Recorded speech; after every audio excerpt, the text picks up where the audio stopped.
When Gordon arrived on the railway, Sir Topham Hatt purchased brand new express coaches for him. They had sturdy metal bodies, smooth bogies, and separate compartments for the passengers. Gordon was well pleased with his coaches.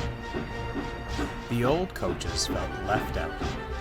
They were made of wood, ran on axles, and had no individual compartments.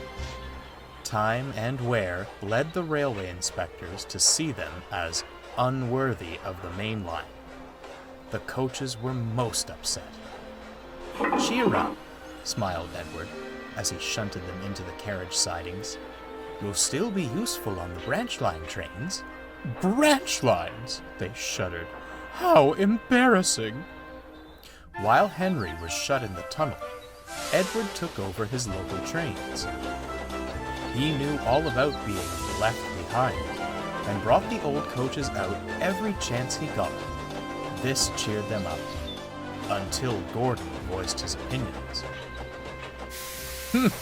"A pity," he sniffed as Edward shuffled in with the coaches. "But that's the price of progress. Why, even you would have been a prime express engine at one point, Edward. I suppose it's only natural that modern engines require modern coaches." "Is that so?" smirked Edward. "Why, I think you'd look most distinguished pulling these old dears." "Oh, no thank you," Gordon harumphed.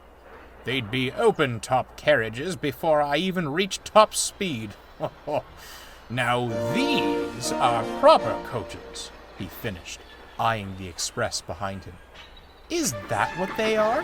I thought someone had stretched out the goods vans, and you were doing some real work for a change," laughed Thomas as he shuffled past with some trucks. Edward couldn't help but chuckle, and Gordon fumed out of the station. His mood didn't improve on the main line. They were running well. Too well. "Settle down, Gordon," scolded the driver. "You'll do a number on yourself. Make no mistake." Real work, muttered Gordon. "I'll show those engines a thing or two about real work." Then next morning, Gordon tried to leave the sheds, but he couldn't. "What's happened to me?" he groaned. The crew inspected him and quickly found the problem. "Something's wrong with your tender brakes," sighed the fireman. "And with how you were going about yesterday, I'm not surprised." "And you thought the old coaches were the ones who would fall apart," laughed Thomas. Edward shot him a look. "This is no time for teasing, Thomas. The express must go out on time." "Pooh! And how?" grunted Gordon. "You aren't strong enough to pull those coaches, Edward." Edward glanced at the coaches in the carriage sidings. And then he spotted something else. The passengers were growing impatient. There was no train ready for them, and it would soon be time to leave. The fat controller had just stepped out of his office to see what the matter was, when he saw a most peculiar sight. Edward came steaming in with all the old coaches he could find. The passengers were surprised, but thankful they had a train at all.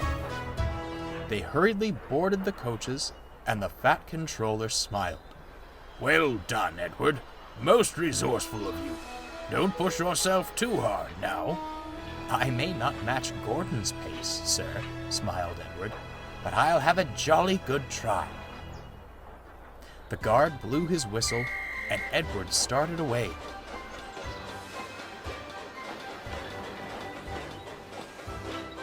Soon, he was coasting down the main line, making excellent time.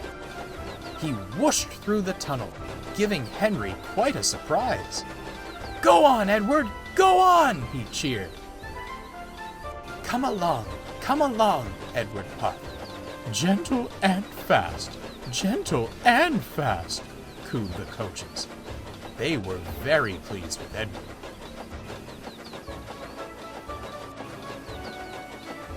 At the last station, the passengers cheered and thanked Edward. The engine at Vickerstown was most amused, but looked on with admiration. Edward just smiled. He was thankful for a rest and a drink. When he returned to Sodor, Edward spoke kindly to the old coaches. "Well, dears, how did you fancy a return to the glory of the express?" "Oh, it was lovely, Edward," smiled one. "Although," added another, "perhaps you were right. Some leisurely branch line work sounds most enticing." "Well," Edward laughed, "I'd say it's time for a well-earned rest in the carriage shed. Come along." That won't be necessary." Gordon slunk up alongside. "The fat controller has given me temporary reprieve from the rigors of mainline work to rest my wheels," he stated grandly. "I shall escort these fine coaches to the shed." "That's not what he said," smirked Thomas. "He said you were to shunt in the yard until you learned not to be so big in the smoke box." "Take us away, then. Double quick. Chop, chop," ordered the old coaches. Edward and Thomas laughed. Gordon went red in the face and shuffled silently away.